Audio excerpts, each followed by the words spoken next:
नमस्कार। न्यूज के इकलौते फैमिली शो न्यूज की पाठशाला में आप सभी का बहुत स्वागत। मैं हूं सुशांत सिन्हा।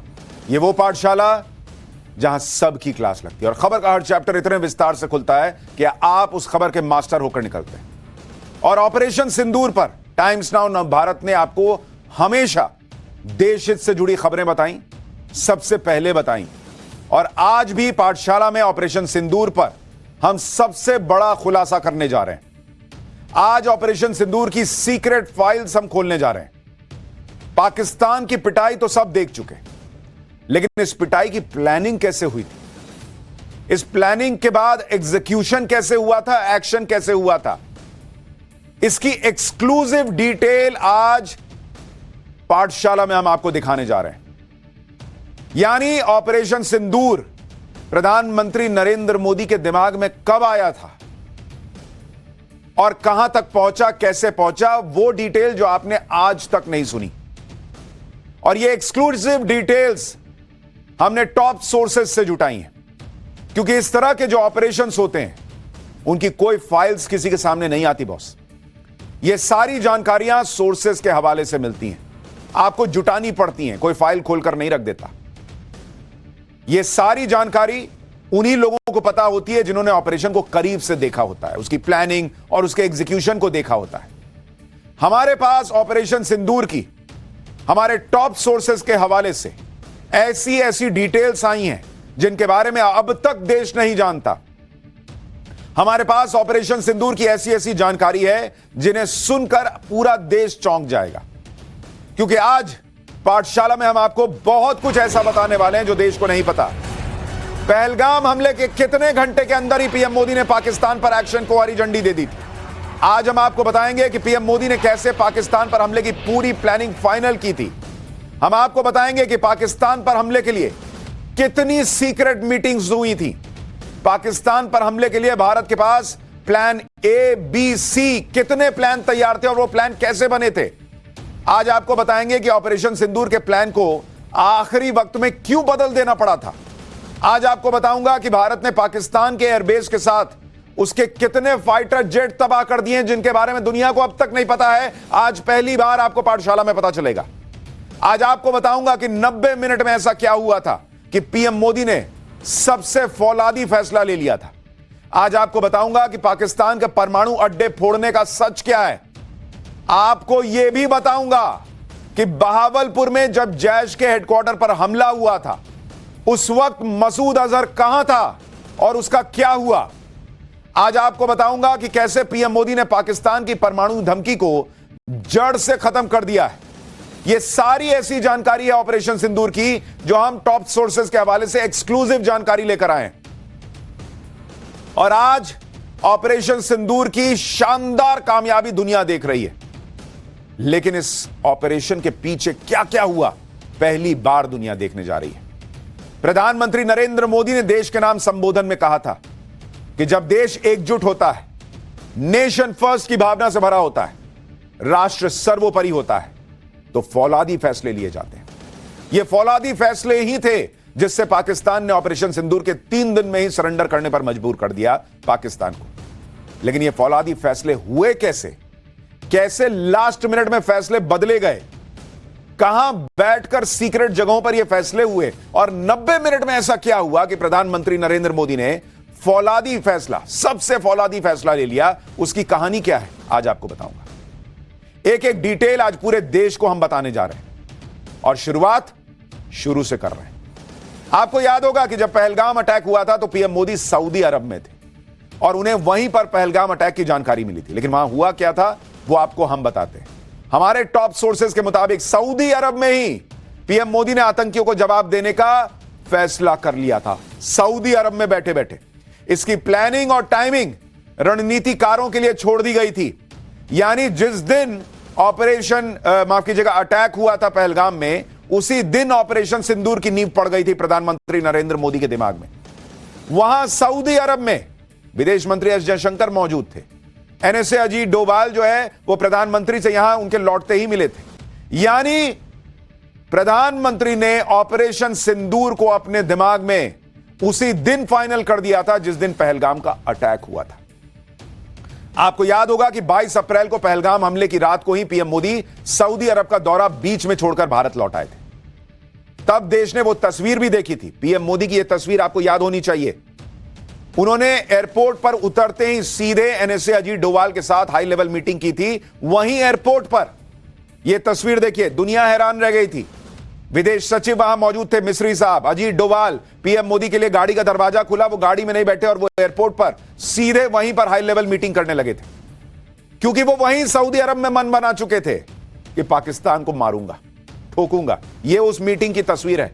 इस मीटिंग में इन लोगों को कह दिया गया था, प्लान बनाइए, मारेंगे। हमारे सूत्र बता रहे हैं कि उसी वक्त पीएम मोदी तय कर चुके थे कि पाकिस्तान को तगड़ा सबक सिखाएंगे और रगड़ेंगे। पीएम मोदी ने जब फैसला कर लिया कि पाकिस्तान को इस बार किसी भी कीमत पर छोड़ेंगे नहीं, तो उसके बाद ऑपरेशन की प्लानिंग और टाइमिंग पर चर्चा शुरू हुई। अब आपको हमारे टॉप सोर्सेज के हवाले से बताता हूं कि ऑपरेशन सिंदूर प्लान कैसे किया गया। 23 अप्रैल यानी अटैक के अगले दिन से लेकर 5 मई तक, यानी अटैक जो पाकिस्तान पर अटैक हुआ उससे एक दिन पहले तक 47 ऐसी मीटिंग हुई जिसमें स्ट्रैटेजी बनाई गई। यह मीटिंग बिल्कुल किसी अज्ञात सेफ हाउस में हो रही थी, यानी मीडिया। उन मीटिंग में पीएम को सिर्फ ब्रीफ किया जाता था कि क्या हो रहा है, नहीं हो रहा है, लेकिन असल प्लानिंग किसी अज्ञात सेफ हाउस में हो रही थी।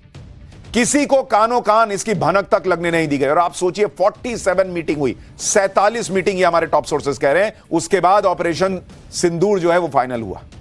इन बैठकों में एनएसए अजीत डोभाल होते थे, सीडीएस जनरल अनिल चौहान होते थे, army chief general Upendra Dwivedi होते थे, air chief marshal AP Singh और एडमिरल दिनेश त्रिपाठी। अलग अलग रणनीति के हिसाब से अलग अलग बैठकें भी हुई और एनएसए सभी बैठकों में शामिल रहे। लगातार मीटिंग्स में स्ट्रैटेजी बनती जा रही थी, अलग अलग एक्शन प्लान पर चर्चा हो रही थी। लगातार ब्रेनस्टॉर्मिंग की गई कि पाकिस्तान को अगर मिट्टी में मिलाना है वहां पर आतंकियों को, तो ऐसा क्या किया जाए जो पाकिस्तान भी सोच ना पाए। आतंकी ठिकानों पर कैसे सटीक स्ट्राइक की जाए जिससे यह ऑपरेशन कामयाब हो सके। टॉप सोर्सेज के मुताबिक लगातार मंथन के बाद आतंकी ठिकानों पर स्ट्राइक की प्लानिंग फाइनल हो गई। आतंकी ठिकानों पर स्ट्राइक करने के लिए 3 प्लान बनाए गए थे इन 47 मीटिंग के बाद। प्लान ए, प्लान बी और प्लान सी। तीनों प्लान के असेसमेंट के पैरामीटर तय किए गए। इनमें प्लान्स के असेसमेंट के पैरामीटर सक्सेस रेट 0 to 5 के स्केल पर तय किए गए कि भाई जैसे प्लान ए है उसके सक्सेसफुल होने का कितना चांस है। 5 मतलब एकदम पक्का सक्सेसफुल होगा, 0 मतलब बिल्कुल नहीं होगा, 1 मतलब थोड़ा चांसेस हैं गड़बड़ होने के। इस तरह से उसको सक्सेस रेट पर इन प्लान्स को बांटा गया कि प्लान ए के सक्सेस रेट इतना है, प्लान बी का इतना है, प्लान सी का इतना है। फिर इसमें मापा गया कि अपने हथियार और उनकी रेंज क्या रहेगी अगर हम प्लान ए के साथ जाते हैं या प्लान बी के साथ जाते हैं या प्लान सी के साथ जाते हैं। उनके हथियार और उनके रेंज की को भी मापा गया कि पाकिस्तान इसमें हमारे साथ क्या, अगर रिटेलिएट करेगा, जवाब देगा, रोकने का प्रयास करेगा तो क्या कर सकता है, इसको मापा गया। और इंटरसेप्शन का चांस क्या है इसको भी फाइनल किया गया। यानी ये सारी चीजें देखने के बाद प्लान ए, प्लान बी और प्लान सी बनाया गया। जो प्लान बन रहे थे उनमें एक एक चीज का ध्यान रखा जा रहा था। बारीक से बारीक बात पर ध्यान देकर उसके हिसाब से प्लान फाइनल किए गए। लेकिन आगे क्या हुआ उसे भी आपको बताता हूं। मसूद अजहर के साथ क्या हुआ है, आतंकी मसूद अजहर के साथ, वो तो सुनेंगे तो हैरान रह जाएंगे। लेकिन पहले अभी सिलसिलेवार ढंग से चलते हैं। टॉप सोर्सेज के मुताबिक पहले यह तय हुआ कि प्लान ए एक्टिवेट होगा। प्लान ए के तहत पाकिस्तान पर हमले की स्ट्रैटेजी बन गई थी, स्ट्राइक तय हो गई थी कि प्लान ए को ही हम करेंगे। लेकिन आतंकी अड्डों पर स्ट्राइक के 2 घंटे पहले, महज 2 घंटे पहले, प्लान ए की जगह प्लान बी पर फैसला हो गया कि नो नो नो नो, हम प्लान ए के साथ नहीं जाएंगे, हम प्लान बी के साथ जाएंगे। जैसा आप फिल्मों में देखते हैं वैसे ही बिल्कुल सीक्रेटली सब कुछ हुआ। और लास्ट मिनट पर, आप सोचिए अटैक होना है, तैयारी तीनों प्लान के हिसाब से कर ली गई थी, लेकिन लास्ट मिनट पर प्लान ए को बदल के प्लान बी कर दिया गया, क्योंकि प्लान ए में लास्ट मिनट पर यह लगने लगा था कि इंटरसेप्शन की आशंका, यानी पाकिस्तान इंटरसेप्ट कर सकता है। इसलिए हमले के 2 घंटे पहले प्लान बदल दिया गया। यानी उस दिन रात को 12:30 बजे के करीब अटैक हुआ था। आप ये मान के चलिए कि रात के 10 बजे के आसपास, 10:30 बजे के आसपास प्लान ए उसको हटा के प्लान बी जो है वो फाइनल कर दिया गया कि आप इस हिसाब से चलेंगे। और आप तैयारी देखिए भारत की। कि प्लान बी लास्ट मिनट आया, लेकिन उसमें भी भारत ने फोड़ दिया पाकिस्तान। एनएसए अपने घर के वॉर रूम से ऑपरेशन को मॉनिटर कर रहे थे। प्रधानमंत्री को पल पल ऑपरेशन की जानकारी दी जा रही थी और पूरी रात प्रधानमंत्री नहीं सोए। दुश्मन को किसी तरह की कोई भनक न लगे, इसकी भी ऑपरेशन सिंदूर में पूरी प्लानिंग की गई। और इस तरह से प्लानिंग हुई जब पाकिस्तान पूरी तरह से अलर्ट मोड में था। एक होता है कि भाई सामने वाला थोड़ा हल्के मूड में है या हल्के मोड में है और आप गए ठोक दिए। नहीं boss, Pakistan full alert mode में था, क्योंकि प्रधानमंत्री तब तक कह चुके थे कि भाई हम तो इनको जो है वो एकदम मिट्टी में मिलाएंगे। पाकिस्तान के अलर्ट होने के बीच ही ऐसा प्लान तैयार हुआ कि पाकिस्तान को हवा तक न लगे, भनक तक न लगे और वो कुछ कर ना पाए। टॉप सोर्सेज के मुताबिक प्रधानमंत्री का ऑब्जेक्टिव एकदम क्लियर था। आतंक के खिलाफ युद्ध जरूरी है, यानी दुनिया को संदेश आतंक को नहीं सहेंगे, यह जाना चाहिए। यानी पाकिस्तान को संदेश कि आतंक झुका नहीं सकता, यह भी संदेश जाना चाहिए और देश को भी यह संदेश जाना चाहिए। जब इस प्लानिंग के साथ स्ट्राइक की गई तो उसका नतीजा पूरे देश ने देखा कि ऑपरेशन सिंदूर में पाकिस्तान के 9 आतंकी ठिकानों को तबाह कर दिया गया। भारत ने सटीकता के साथ पाकिस्तान के आतंकी ठिकानों पर हमला किया था और पाकिस्तान को भनक तक नहीं लग पाई थी कि भारत ऐसा कुछ कर देगा। आप ये तस्वीरें देखिए, ऑपरेशन सिंदूर, 9 टारगेट जो पहले दिन भारत ने अटैक किया था। प्लान बी एग्जीक्यूट हुआ, लास्ट मिनट पे प्लान चेंज हुआ, फिर भी भारत ने यह धमाका मचा दिया था। ऑपरेशन सिंदूर में अब हम एक और बहुत बड़ा खुलासा करने जा रहे हैं, जिसके बारे में देश जानना चाहता था। हमारे टॉप सोर्सेस के मुताबिक भारत के हमले के ठीक पहले जैश-ए-मोहम्मद के हेडक्वार्टर में आतंकी मसूद अजहर मौजूद था। पूरे परिवार के साथ आतंकी मसूद अजहर बहावलपुर में मौजूद था, जैश के हेडक्वार्टर में। और हमले से कुछ देर पहले कहा जा रहा है कि जैश हेडक्वार्टर से निकलकर मसूद अजहर दूसरी बिल्डिंग में गया था। हमले से कुछ देर पहले ही दूसरी बिल्डिंग में चला गया था मसूद अजहर, ऐसा दावा किया जा रहा है। लेकिन इसका मतलब यह हुआ कि जब बहावलपुर पर अटैक होना शुरू हुआ, एग्जीक्यूट होना था, तब तक हमारे एजेंसीज के पास खबर थी कि मसूद अजहर वहीं मौजूद है, बहावलपुर के उसी जैश के हेडक्वार्टर में। यानी मसूद अजहर का डेथ वारंट साइन हुआ था उस दिन। लेकिन सोर्सेस का कहना है कि कुछ खबर बीच में ऐसी आई कि वो दूसरी बिल्डिंग में चला गया और इसीलिए पुख्ता तौर पर यह नहीं कहा जा सकता कि मसूद अजहर मर ही गया या बच गया। कुछ लोगों को लगता है वो बच गया क्योंकि लास्ट मिनट पर वो दूसरी बिल्डिंग में चला गया था, लेकिन वो लौट कर यहां आया था नहीं आया था अभी किसी को नहीं पता। लेकिन मसूद अजहर अगर बचा भी है तो इसका मतलब यह है कि वो बाल बाल बचा ऑपरेशन सिंदूर में, नहीं तो भारत ने मसूद अजहर को ठोक दिया था, ऑलमोस्ट ठोक दिया था। यह हमारे सोर्सेस का दावा है। अब वो बिल्डिंग में, जो दूसरी बिल्डिंग में गया, तब तक लौट आया था या नहीं उसी जगह पर, यह अभी कोई कंफर्म नहीं कर रहा। लेकिन अगर वो दूसरी बिल्डिंग में ही रह गया तो फिर बचने के चांसेस हैं, और नहीं फिर तो है। खैर, हमारी खुफिया एजेंसियों ने पूरी सटीकता के साथ यह बता दिया था कि मसूद अजहर अपने हेडक्वार्टर में, यानी मसूद अजहर हमले के एग्जीक्यूशन की शुरुआत में इसी जगह मौजूद था, बहावलपुर में, इसी जगह। यानी भारत ने ऑपरेशन सिंदूर का जो सबसे बड़ा अटैक किया था उसमें मसूद अजहर को टारगेट बनाकर किया था। और आप सोचिए, भारत की जानकारी, इंटेल, एग्जैक्ट उनको पता था कि मसूद अजहर कहां बैठा हुआ है। अब लास्ट मिनट पर उसकी किस्मत साथ दे गई, अलग ही कहानी, या नहीं दी, यह भी हो सकता है। खैर, ऑपरेशन सिंदूर को लेकर अब हम पाठशाला में कुछ और खुलासे करें। इसमें एक अहम बात यह भी है कि टॉप सोर्सेज के मुताबिक आतंकी अड्डों पर एक्शन के बाद 7 मई को पाकिस्तान को मैसेज दिया गया। पाकिस्तान के डीजीएमओ में ड्यूटी ऑफिसर को मैसेज दिया गया था, अगर पाकिस्तान रिएक्ट नहीं करेगा तो हम तनाव नहीं बढ़ाएंगे। यानी भारत ने आतंकी अड्डों को उड़ाने के बाद पाकिस्तान को बता दिया था कि हमने तुम्हारे आतंकियों को मिट्टी में मिला दिया, अब तुम देख लो कि मसूद अजहर मरा है बचा है, देख लो बगल की बिल्डिंग में था या लौटा आया था, तुम चेक कर लो। अगर रिएक्ट करोगे तो फिर बहुत मारेंगे, फिर जवाब मिलेगा। अगर रिएक्ट नहीं करोगे तो हम कुछ नहीं करेंगे। यह भारत ने उस दिन ऑपरेशन सिंदूर करने के बाद पाकिस्तान को बता दिया था। लेकिन पाकिस्तान माना नहीं, उसने रिएक्ट किया। लेकिन जब यह रिएक्शन हुआ तब तक भारत उसके आतंकी अड्डे नष्ट कर चुका था, उसके एयर डिफेंस सिस्टम को ध्वस्त कर चुका था और फिर पाकिस्तान के एयरबेस भी तबाह कर दिए। भारत ने पाकिस्तान को जो जो नुकसान पहुंचाया उसकी नई तस्वीरें भी आ गई। ये नई सैटेलाइट इमेज आपको दिखा रहा हूं, इसमें देखिए तस्वीरें जिनमें उन सभी पाकिस्तानी एयरबेसेस को जो नुकसान हुआ उसकी और ज्यादा क्लियर सैटेलाइट तस्वीरें आ गई। इन तस्वीरों में पाकिस्तान के अलग अलग एयरबेस की पहले और हमले के बाद की तस्वीरें दिख रही हैं। ये सुक्कूर एयरबेस की आप तस्वीर देख रहे हैं जहां पर आपको दो बड़े हिस्से दिख रहे हैं और बाद की तस्वीर में अब जब आप देखेंगे तो वहां काला काला निशान दिखता है और सब सपाट हो गया है।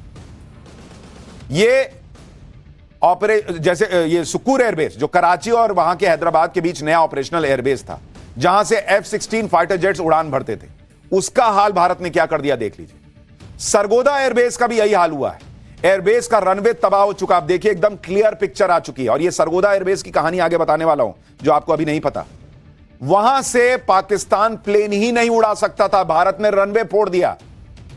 रनवे फूट गया, प्लेन कैसे उड़ेगा? ऐसे थोड़ी है कि गाड़ी धीरे से करके निकाल लिया उसमें से, गड्ढे में से। ऐसा नहीं है भाई, रनवे गया, तुम्हारी पूरी ताकत चली गई। लेकिन इसकी भी एक कहानी, पाकिस्तान के भोलारी एयरबेस पर भी भारत के हमले की छाप दिख रही है। ये जरा देखिए कैसे तबाह हो गया ये।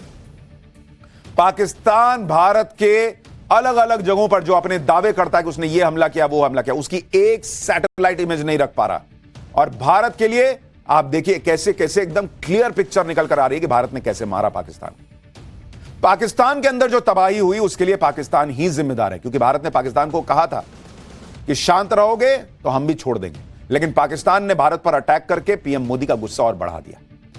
टॉप सोर्सेज के मुताबिक पाकिस्तान की तरफ से भारत के खिलाफ बार बार उकसावे की कार्रवाई हुई। भारतीय एयरबेस पर अटैक की कोशिशों से पीएम बेहद गुस्से में थे। प्रधानमंत्री मोदी ने पाकिस्तान के एयरबेस पर अटैक को हरी झंडी दे दी थी।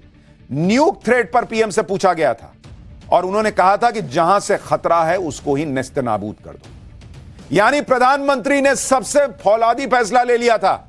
उनको कहा गया कि भाई अगर न्यूक्लियर थ्रेट है, मान लीजिए पाकिस्तान परमाणु हथियार छोड़ेगा तो क्या करेंगे? पीएम ने कहा जहां से छोड़ सकता है भाई, कहीं से तो प्लेन लेके उड़ेगा, कहीं से तो उसको कमांड दी जाएगी, वो जगह ही फोड़ दो। और इसीलिए आप देखिए कि भारत ने पाकिस्तान के उन एयरबेस को उड़ा दिया जहां उसके परमाणु हथियारों का कमांड कंट्रोल रहता था। ने पाकिस्तान में लगे चीन के एयर डिफेंस सिस्टम को 23 मिनट तक बाईपास और जाम रखा। मतलब 23 मिनट तक चीन का एयर डिफेंस सिस्टम भारत की टेक्नोलॉजी के आगे बेबस रहा और भारत की मिसाइल्स पाकिस्तान को फोड़ती रहीं। भारत ने बता दिया कि कैसे उसने made in China PL-15 long range missile को तबाह कर दिया, कैसे तुर्की के यीहा ड्रोन बर्बाद कर दिए। लॉन्ग रेंज रॉकेट, क्वाडकॉप्टर्स और कमर्शियल ड्रोन के मलबे भारत ने रिकवर किए हैं। भारत ने बता दिया दुनिया को कि पाकिस्तान की विदेशी टेक्नोलॉजी भी भारत के स्वदेशी एयर डिफेंस सिस्टम के आगे कुछ नहीं कर पाई। भारत ने बताया कि उसके 10 सैटेलाइट 24 घंटे नजर बनाए हुए थे कि वहां क्या हो रहा है। यानी भारत ने पाकिस्तान के साथ साथ चीन को भी मैसेज दे दिया कि भारत की स्वदेशी टेक्नोलॉजी के सामने उसकी मिसाइल यानी चीन की मिसाइल और एयर डिफेंस सिस्टम कुछ नहीं है, ढेले भर हैं। और इसीलिए चाइना की डिफेंस कंपनियां जो हैं उनके शेयर नीचे चले गए, क्योंकि दुनिया ने देख लिया भाई ये चीन बहुत ऐसे ही हवा हवाई बनता है, हम चीन है, हम चीन है। फोड़ना दिया तुम्हारा चीन सारा। भारत ने चीन और तुर्की को और क्या झटका दिया उसकी भी डिटेल आगे बताऊंगा। लेकिन भारत ने पाकिस्तान को इतनी बुरी तरह से पीटा है कि उसकी कोई हद नहीं। हम आपको बता चुके हैं कि भारत की स्ट्राइक में पाकिस्तानी एयरफोर्स का 20% इंफ्रास्ट्रक्चर तबाह हुआ। पाकिस्तान के कई लड़ाकू विमान पूरी तरह से नष्ट हो गए हैं। पाकिस्तान एयरफोर्स के कमांड कंट्रोल सेंटर को भारत ने बर्बाद कर दिया। सरगोदा और भोलारी एयरबेस को भारी नुकसान हुआ है। दोनों एयरबेस पर F-16 और J-17 फाइटर जेट्स थे। पाकिस्तानी सेना के 50 से ज्यादा जवान हमले में मारे गए हैं। पाकिस्तान के कई एयरबेस पर जेट हैंगर तबाह हो गए हैं। पाकिस्तान एयरफोर्स के हथियारों के डिपो भी तबाह कर दिए गए। टॉप सोर्सेज के मुताबिक अपने एयरबेस ध्वस्त होने के बाद पाकिस्तान पैनिक मोड में था। पाकिस्तान के DGMO की तरफ से सीजफायर की गुहार आई। मार्को रूबियो ने जब तक जयशंकर से यानी हमारे विदेश मंत्री एस जयशंकर से बात की तब तक पाकिस्तान मार खा चुका था। एक दिन पहले JD वैंस की जयशंकर से बात हुई थी। ट्रंप से किसी भी दिन प्रधानमंत्री की कोई बात नहीं हुई है। तो ट्रंप साहब जो कुछ भी कहानियां सुना रहे हैं दुनिया को, डोनाल्ड ट्रंप और पीएम मोदी की इस दौरान कोई बात नहीं हुई है, हमारे टॉप सोर्सेज दावा कर रहे हैं। इसके बाद भी पाकिस्तान कैसे पैनिक मोड में था वो आप देखिए कि वो ड्रोन भेज रहा था। सीज फायर के बाद जो ड्रोन दिख रहे थे उससे पाकिस्तान का पैनिक समझ में आता है, क्योंकि ये ड्रोन सिर्फ देखने के लिए भेज रहा था पाकिस्तान की भारत कोई हमला तो नहीं कर देगा। आपको याद होगा, हमने पाठशाला में आपको बताया था कि पाकिस्तान ये जो ड्रोन भेज रहा है ये थोड़ी देर आते हैं फिर खत्म हो जाता है, कोई ऐसा हमले जैसा मामला नहीं दिख रहा। तो मेरा अनुमान यह था कि पाकिस्तान इतना घबराया हुआ कि देखने के लिए भेज रहा है कि इंडिया फिर तो नहीं मारेगा। हमारे टॉप सोर्सेज ये बता रहे हैं कि पाकिस्तान ने सीज फायर के बाद जो ड्रोन भेजे थे वो वेजिटेरियन ड्रोन थे। उनको मिलिट्री की भाषा में वेजिटेरियन ड्रोन कहते हैं, मतलब उनमें कोई पेलोड नहीं था, उसमें कोई हथियार ही नहीं थे, इन ड्रोन्स में कोई बम बारूद नहीं था। यानी घबराया हुआ पाकिस्तान जासूसी करने के लिए ड्रोन भेज रहा था, इधर देखो फिर तो नहीं मारेंगे। क्योंकि हमारे सोर्सेज ये कह रहे हैं कि जब सीज फायर भी हो गया तो भारत ने कोई भी अपना हथियार पीछे नहीं खींचा था, भारत जो है वो लूज नहीं पड़ा था। और यही बात पाकिस्तान को परेशान कर रही थी। उसको लग रहा था ऐसा तो नहीं कि अभी इतना हो गया न्यूक्लियर वगैरह, पता नहीं हमारे एयरबेस तबाह हो गए, अब अगर ये मारेंगे तो हम क्या ही करेंगे, क्योंकि उनका सरगोदा एयरबेस तो फूटा पड़ा था, F-16 वगैरह उड़ नहीं सकते थे, नूर खान तबाह था। तो उनको लगा अगर ये आ गए तो हम तो बाप रे बाप खत्म हो जाएंगे। तो वो रात में वेजिटेरियन ड्रोन भेज रहा था। वो ड्रोन वेजिटेरियन नहीं खाते हैं, उसमें कोई बम बारूद नहीं था, तो उसको वेजिटेरियन ड्रोन कहते हैं इस तरह की भाषा में, वॉर रूम स्ट्रेटेजी के हिसाब से। ऑपरेशन सिंदूर की छप्पर फाड़ सफलता और पाकिस्तान की भयंकर धुलाई के नए नए सबूत और तस्वीरों ने पाकिस्तान की पोल खोल दी। लेकिन जब तक ऑपरेशन सिंदूर नहीं हुआ था तब तक देश में कुछ लोग पीएम मोदी को लगातार कोस रहे थे कि पीएम मोदी कब पाकिस्तान पर एक्शन लेंगे। जब भारत ने पाकिस्तान में कल्पना से भी परे की तबाही मचा दी तो अब माहौल बना रहे कि पीओके कब आएगा। बॉस, पाकिस्तान वो देश है जो खुद भारत को पीओके थाली में परोस कर देगा, क्योंकि पाकिस्तान अपनी हरकतों से बाज नहीं आने वाला। और पीएम मोदी पाकिस्तान को आखिरी चेतावनी दे चुके हैं, अगली बार पाकिस्तान गिड़गिड़ाने से भी बच नहीं पाएगा। पाकिस्तान ने भारत को पीओके देने और अपनी कब्र खोदने की तैयारी कैसे शुरू कर दी है, पाकिस्तान के खिलाफ भारत का एक्शन अब भी कैसे जारी है, कैसे पाकिस्तान में मोदी मोदी हो रहा है, कैसे भारत के हमले के बाद पाकिस्तान की जनता वहां के सेना की पोल खोल रही है, आज आपको सब दिखाऊंगा।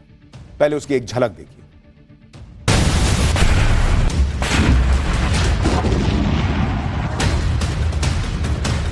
सभी साधनों का भी एक बार इस्तेमाल हो गया आपको टेक्नोलॉजी।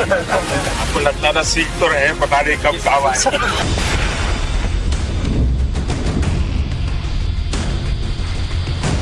मामला केवल पाकिस्तान द्वारा अवैध रूप से कब्जा किए गए भारतीय क्षेत्र को खाली करने का है।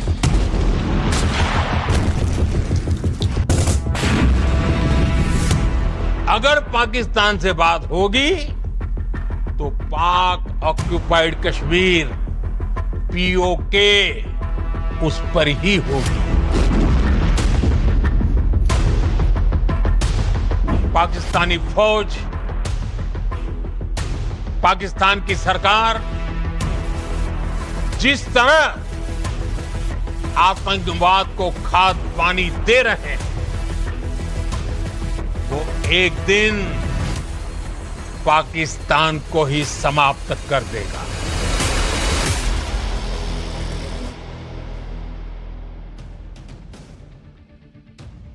भारत ने पाकिस्तान को घुटनों पर ला दिया है, फिर भी कुछ लोग हैं जो पीओके कर रहे हैं।